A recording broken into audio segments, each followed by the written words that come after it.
two brothers are in love with the same woman. And this all-in-the-family love triangle finally comes to an explosive showdown fueled by bad blood and fatal jealousy, leaving one of the brothers lying shot dead in a tragic modern-day Cain and Abel murder.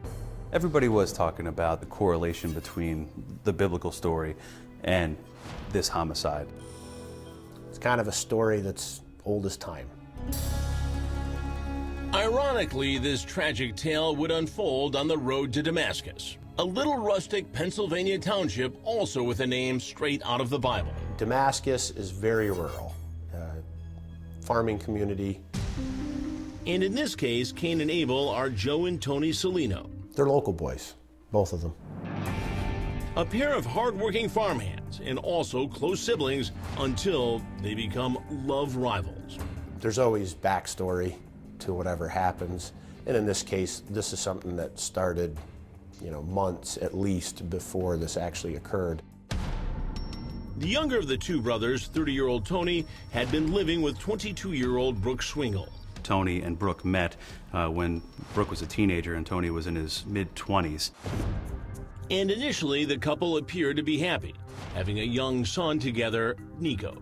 And Tony seemed to give her that sense of security, and things seemed to be going pretty good for a while. But the blush of young love would begin to fade. At some point, that relationship went south. And as Brooke told me, it became abusive, verbally, somewhat physically. Tony reportedly keeping Brooke living like a prisoner in their own house. Brooke became very concerned with the amount that Tony was trying to control her. He controlled literally every aspect of her life to the point where she wasn't allowed to work outside of the home because he wouldn't let her. Ruling the roost with brute force. Brooke alleged a lot of actions that Tony had taken against her for reasons that she feared for her safety. He had threatened to punch her. He had threatened to kill himself previously. He had put his fist through windows and doors. And Brooke would claim an unjustifiably jealous Tony was also tracking her movements and communications through their joint cell phone account. And I think Brooke ultimately had had enough. Finally, leaving Tony, taking their little boy with her, and filing an order of protection against him. And that, according to her, was really the only way she could feel safe again.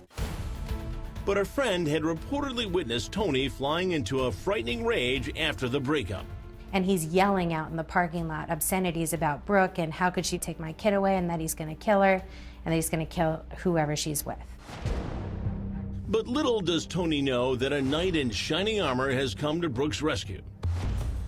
And it's none other than his own big brother, 40-year-old Joe. He offered to help get her into a new place and help get her back on her feet. And it ended up that Brooke and Joe did develop a relationship together and began seeing each other after the relationship with Tony had ended. Joe and Brooke had known each other for as long as she'd been with his little brother Tony. Joe was someone that made Brooke feel safe. He wasn't an unknown to her. He was somebody that she already knew, and it was someone that she didn't have to be scared for her son to be around. But an obsessed Tony is fit to be tied when he happens to see pictures of them together. Threatening to murder both Brooke and his brother in angry text messages he sent to one of Joe's friends, James. Writing in one of them, "I'm going to kill him, James. I have no choice." Tony admits in another text to James, "My brother, expletive, my girl, is killing me, man." Tony told people if he can't have her, then nobody else can have her. Especially his brother. And all the other people in Tony's life are trying to calm him down, are trying to say, "Tony, don't do this." And then it happens. Joe and Brooke are driving along the road to her new home in Damascus with their little boy Nico in the car when they pass Tony driving the opposite direction. And Joe tells Brooke, don't turn right, go straight to avoid Tony Salino. Joe hoping his brother didn't see him in the car with her. So Brooke takes the car, goes straight up the road, and starts speeding up the road in an effort to get away from Tony, who is now hot on her wheels. So Joe tells Brooke, turn up this street. And unfortunately for Brooke and Joe, it wasn't a street, it was a driveway that dead-ended at a house. Tony has them boxed in. So when Brooke realizes we have to stop the car, Joe gets out of the car and runs into the woods. Hoping to avoid what he knows would be an ugly confrontation with his furious younger brother. When Tony pulled up behind Brooke, he got out of his truck. He came up to the driver's side door of Brooke's car. He already had a gun in his hand. Brooke could see the gun. She could hear the metal of the gun rapping on the window. Tony was ordering her to roll the window down and tell him what was going on between her and Joe. But Brooke won't do it. She was scared for her life. She was scared for the life of Nico.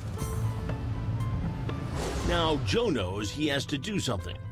Joe then came out of the woods and came towards Tony to defend her, to protect her from Tony.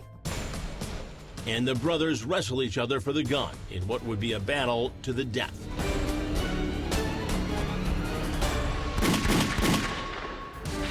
Next, police arrive at the scene to find one of the two Salino brothers shot dead by the other. There was a blood trail that went along through here, up the driveway.